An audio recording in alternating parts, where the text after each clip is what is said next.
Doctor Mohammad Yunus Shahjalal আন্তর্জাতিক বিমানবন্দরে এইমাত্র অবতরণ করেছে এবং কোটা আন্দোলনের সমন্বয়ক 5 জনের সাথে সাক্ষাৎকার শেষে এবং তাদের কাছ থেকে জানতে চেয়েছে ভবিষ্যৎ বাংলাদেশের রূপরেখা। এবং ডক্টর মোহাম্মদ ইউনূস প্রতিজ্ঞাবদ্ধ হয়েছে যে তোমাদের নতুন অর্জন করা পৃথিবীকে একটা সুন্দর বাসযোগ্য, বসবাসযোগ্য এবং বিশ্বের কাছে একটা মডেল হিসেবে উপস্থাপন করার জন্য আমি আমার সর্বোচ্চ প্রচেষ্টা ব্যয় করব এবং তোমাদের এই পরিশ্রম, তোমাদের এই সাফল্য আমি বৃথা যেতে দেব না।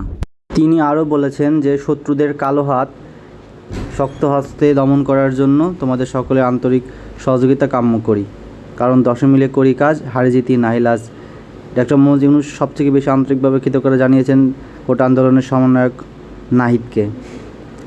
আমরা আশা করি একটা সুন্দর, স্বচ্ছ, জবাবদিহি নির্বাচন ডক্টর ইউনূসের হাত ধরে বাংলাদেশের জনগণ আবার তাদের ভোটাধিকার ফিরে পাবে, এই আশায় ব্যক্ত করছি। ধন্যবাদ।